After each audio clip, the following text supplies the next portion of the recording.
اتنی بڑی زمین بھی آ گئی, بڑے بڑے مکانات آ گئے. آپ فرماتے ہیں سنڈے کے 70 ٹکڑے کر لیے جائیں اور 70 زمینوں کے حصے کر لیے جائیں, 70 کائنات بنا دی جائیں, میرے رب میں وہ پاور ہے کہ سب کچھ اس میں لا کر پھر بھی سمیٹ سکتا ہے. قدموں پہ گر گیا. گرنے کے بعد میں کہا کہ حضور کلمہ پڑھا کر پہلے مسلمان بنائیے.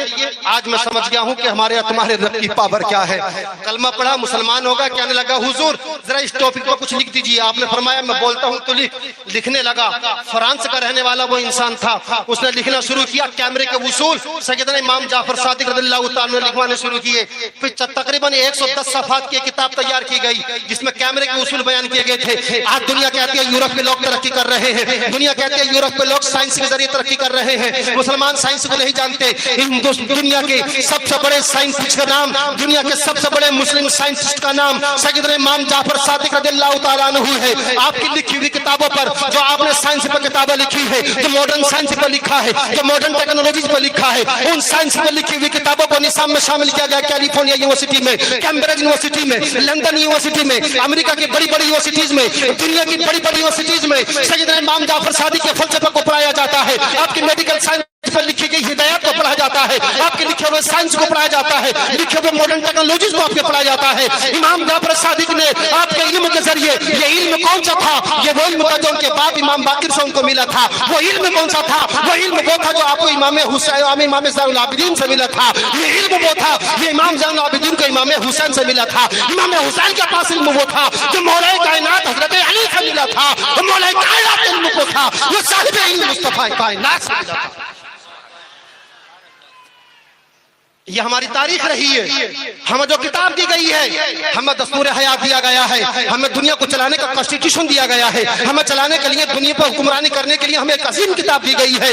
مگر ہم نے افسوس اس کتاب کو پڑھنا بند کر دیا ہے, اس کتاب کو سمجھنا بند کر دیا ہے, اس کتاب کو سیکھنا بند کر دیا ہے, اس کتاب کو کھولنا بند کر دیا ہے. جب مسلمان قرآن کو پڑھتے رہے, جب مسلمان قرآن کو کھولتے رہے, جب مسلمان قرآن کو سمجھتے رہے, سمجھاتے رہے, ساری دنیا پر مسلمانوں کا فلسفہ چلتا رہا. پوری دنیا میں مسلمان عزت کی نگاہوں سے دیکھے گئے, ساری دنیا میں مسلمان حکومت کرتے رہے. اور جب مسلمان تعلیم سے دور ہوئے, جب مسلمان قرآن سے دور ہوئے, جب مسلمان حدیث سے دور ہوئے, جب مسلمان فقہ سے دور ہوئے, مسلمان جب اسلام کی تعلیمات سے دور ہوئے, ساری دنیا میں جہاں جہاں مسلمان حکمرانی کر رہے تو حکومتیں چھین لی گئی ہیں, مسلمانوں کو بے دست پا کر دیا گیا ہے. ہندوستان کی سرزمین پر اس وقت سب سے ذلت والی قوم مسلمان ہے, اس کے علاوہ کوئی دوسری قوم نہیں ہے. اگر مجھے کہنے دیا جائے تو سنیے, آپ بات ختم کر رہا ہوں, میرا دیا ہوا ٹائم پورا ہو رہا ہے. سنیے, ہندوستان میں ایک قوم برستی ہے جس کا نام ہے سکھ. آپ ہم سب جانتے ہیں وہ 0-2 پوائنٹ ہیں, اور ہندوستان میں مسلمان 22% ہے. وہ کہاں ہے اور تم کہاں ہو؟ آج تو غور کرنا پڑے گا. اگر آپ نے آج غور نہ کیا تو جتنی آزادی کے ساتھ یہاں بیٹھے ہو, یہاں بیٹھنے کا موقع ختم ہو جائے گا. ہم مسلمان ہیں, اسلام کو ماننے والے ہیں. آپ کے یہاں پر ایک میں نے تاریخ میں بات پڑھی تھی, بنارس میں آنے سے پہلے ایک بڑا ہندو فلسفے کا بہت بڑا عظیم مفکر گزرا جس کو سوامی وویکانند کہا جاتا ہے. سوامی وویکانند. میں موریشس میں گیا تو وہاں پر سوامی وویکانند کے نام سے بہت بڑا ایک میموریل بنا ہے, بہت بڑی بلڈنگ بنی ہے وہاں پر. اس ملک کے جو سب سے بڑے پروگرام, جو VIP پروگرام ہوتے ہیں, اسی میموریل کے اندر ہوتے ہیں. بہت بڑا بنا سوامی وویکانند ہال کے نام سے. جتنا بھی بڑا سمجھ لیجیے کہ سوامی وویکانند میں پروگرام ہے تو لوگ کھچ کھچ کے وہاں پر جاتے ہیں. اتنا خوبصورت بنا ہے. سوامی وویکانند کے بارے میں وہاں پر کچھ چیزیں لکھی ہوئی تھی. ایک کتاب وہاں پر تھی, میں نے اس کتاب کو اٹھایا, انگلش میں وہ کتاب تھی. اس کتاب میں سوامی وویکانند کی ایک تقریر کا ایک حصہ لکھا ہوا تھا. وہ کیا تھا؟ 1892 میں اسی تمہاری بنارس کی سرزمین پر ایک کانفرنس ہوئی تھی بینیا باغ میں. بینیا باغ میں کانفرنس ہوئی تھی, بہت بڑی ریلیجس کانفرنس, جہاں آج پارک بنا ہے. اس زمانے میں یہاں پر پارک نہیں تھا, بہت بڑا میدان تھا. سوامی وویکانند نے ایک بہت اچھی بات کہی تھی. وہ بات میں آپ کو سنانا چاہتا ہوں, آپ کی تاریخ آپ کو بتانا چاہتا ہوں. سوامی وویکانند نے کہا تھا کہ دنیا آج یہ کر رہی ہے کہ مسلمانوں کو کیسے ختم کیا جائے. کہا کہ لوگ اس کے بارے میں سوچنا چھوڑ دیں. مسلمانوں کا وجود ختم نہیں کیا جا سکتا ہے. مسلمان ختم نہیں ہو سکتے ہیں. کیوں؟ اس لیے ختم نہیں ہو سکتے ہیں, دلیل یہ دی انہوں نے. اس کا ریزن یہ بتایا کہ مسلمانوں کے پاس جو کتاب ہے مسلمانوں کے پاس جو ایک کتاب ان کو دی گئی ہے، مسلمان جو یہ کہتے ہیں کہ اللہ کی طرف سے یہ کتاب ہے، ہم نے دنیا کی بہت ساری کتابیں دیکھی ہیں، مذہبی کتابیں، آسمانی کتابیں بھی دیکھی ہیں، ان ساری کتابوں میں چینجنگ کر دی گئی ہے، ساری کتابوں کو بدل دیا گیا ہے، ان ساری کتابوں کے شلوک بدل دیے گئے ہیں، ان کی لائنیں بدل دی گئی ہیں، ان کے پیراگراف، ان کے چیپٹر بدل دیے گئے ہیں، ان کتابوں کے صفحات بدل دیے گئے ہیں، ان کتابوں کو بڑی بڑی لائنوں کو بدل دیا گیا ہے، مگر کہا سوامی وویکانند کہتے ہیں کہ مسلمانوں کے پاس ایک کتاب جس کا نام قرآن ہے، ایسی کتاب ہے کہ جب سے یہ نازل ہوئی ہے اس کتاب کی لائنیں تو بدلنا بہت بڑی بات ہے، اس کتاب کی آیتیں بدلنا تو بہت بڑی بات ہے، اس کتاب کے چیپٹر بدلنا تو بہت بڑی بات ہے، اس کتاب کے صفحات بدلنا تو بہت بڑی بات ہے، اس کتاب کا مفہوم بدلنا تو بہت بڑی بات ہے، کہا کہ اس کتاب جیسی نازل ہوئی تھی ایز اٹ از بالکل آج بھی ویسے ہی ہے، اس کتاب کے صفحات تو بہت بڑی بات ہے، یہ کتاب جیسی نازل ہوئی تھی آج تک کوئی بھی طاقت دنیا میں آنے کے بعد قرآن کا ایک نقطہ بھی نہیں بدل پائی ہے، ارے جس کتاب کا نقطہ نہ بدلا ہو وہ فلسفہ نہیں بدل سکتا، اور جس کا فلسفہ نہیں بدل سکتا وہ قوم مٹ نہیں سکتی۔ مسلمانوں، مٹانے کی کوشش سے کم نہیں کی گئی ہے، مگر ہمیں مٹانے والے جتنے ہیں اس سے زیادہ ہمیں بچانے والے، ہمارے رب کی ذات ہمیں بچانے والی ہے، مگر آج جو ذلت کے ہم جگہ جگہ ذلت کی ٹھوکریں ہم کھا رہے ہیں، اس کی وجہ کچھ اور نہیں ہے، اس کی وجہ ہم خود ہیں، وجہ اس کی بڑی صاف وجہ یہ ہے کہ ہم نے تعلیم کو چھوڑ دیا ہے، ہمیں تعلیم سے چڑ ہو گئی ہے، ہم پڑھنا نہیں چاہتے، ہم سمجھنا نہیں چاہتے، ہم اسکول جانا نہیں چاہتے، کالج جانا نہیں چاہتے، مدرسوں میں جانا نہیں چاہتے۔ اگر آپ چاہتے ہو ترقی کرنا ہے، آپ چاہتے ہو اگر ہمیں دنیا میں اپنے آپ کو ڈیولپ کرنا ہے، آپ چاہتے ہو ہمیں اسلام کا نام روشن کرنا ہے، آپ چاہتے ہو بحیثیت مسلمان شان کی زندگی جینا ہے، آپ چاہتے ہو بحیثیت مسلمان ہمیں شان کے ساتھ اس ملک میں رہنا ہے، ساری دنیا میں ہمیں اپنی شان کے ساتھ رہنا ہے، تمہیں پڑھنا ہوگا، تمہیں اسکول جانا ہوگا، تمہیں کالج اپنے بچوں کو بھیجنا ہوگا، تمہیں اپنے بچوں کو ڈاکٹر بنانا ہوگا، اپنے بچوں کو انجینئر بنانا ہوگا، اپنے بچوں کو تمہیں بہترین سائنٹسٹ بنانا ہوگا، تمہیں اپنے بچوں کو بہترین آپ کو وکیل بھی بنانا پڑے گا، اپنے بچوں کو جج بھی بنانا پڑے گا، اپنے بچوں کو بہترین عالم دین بھی بنانا پڑے گا، اپنے بچوں کو بہترین مفسر بھی بنانا پڑے گا، اپنے بچوں کو بہترین محدث بھی بنانا پڑے گا، اپنے بچوں کو بہترین فقیہ بھی بنانا پڑے گا۔ تم تعلیم سے دور ہو گئے، دنیا نے اپنے معاشرے سے تم کو دور کر دیا ہے، آ جاؤ تعلیم کے تاج آج بھی اپنے سر پر رکھ لو، دنیا تم اپنے سر پر رکھنے کے لیے آج بھی تیار ہو جائے۔ تعلیم ہمارے پاس اتنا بڑا ہتھیار ہے کہ اس کا جواب کسی کے پاس نہیں ہے۔ جن جن قوموں نے ترقی کی ہے اس کے پیچھے جو سب سے بڑا ریزن ہے ان کے پاس تعلیم ہے۔ جس دن تعلیم ہمارے سروں پر، تعلیم کے جب تاج ہمارے سروں پر تھے تو حکومتیں بھی ہمارے ہاتھوں میں تھیں، اور یہ دنیا جانتی ہے کہ جہاں جہاں مسلمان رہے، مسلمانوں نے حکومت کی ہے، اس ملک کو سونے کی چڑیا بنایا ہے۔ ہندوستان سونے کی چڑیا تھی۔ محمد علی جوہر رامپور کے رہنے والے مجاہد آزادی ہیں، فریڈم فائٹر، ہندوستان کی فریڈم فائٹر ہیں۔ جب گول میز کانفرنس ہوئی تھی انگلینڈ میں تو آپ نے وہاں پر جا کر کہا تھا 4 گھنٹے آپ نے انگلش زبان میں تقریر کی تھی گول میز کانفرنس میں۔ گول میز کانفرنس جو ہوتی ہے دنیا کی بہت بڑے بڑے انٹیلیجنٹ لوگ اس میں بیٹھتے ہیں، لیجنڈ انسان وہاں پر بیٹھتے ہیں، ان کے سامنے بولنا کوئی معمولی بات نہیں ہوتی ہے۔ 4 گھنٹے تقریر کی تھی، کہا تھا کہ my country, my beloved country is India, I love my India, my country is freedom, میری کنٹری، میں اپنے پیار سے ملک سے محبت کرتا ہوں، میرا کنٹری، میرا ملک میرے لیے میرے خون کی جگہ پر ہے، میں اپنے وطن سے بہت محبت کرتا ہوں، میں اپنے وطن میں آزادی چاہتا ہوں، ہماری ماں نے ہمیں آزاد پیدا کیا، تم نے ہمیں غلام بنا لیا ہے۔ انگریزوں کے سامنے آنکھوں میں آنکھ ڈال کر بات کی تھی، دنیا جانتی ہے، دنیا نے کہا تھا، انگریزوں نے 3 گھنٹے کی تقریر سننے کے بعد میں ایک انگریز بیچ میں بولا کہ آئی آبجیکشن، میں کچھ کہنا چاہتا ہوں، کہا کہ کیا کہنا چاہتا ہے بول، پہلے کہا کہ let me complete my speech, تو بیٹھ جا پہلے میری بات کو مکمل کرنے دے۔ انگریز مارے خوف کے بیٹھ گیا۔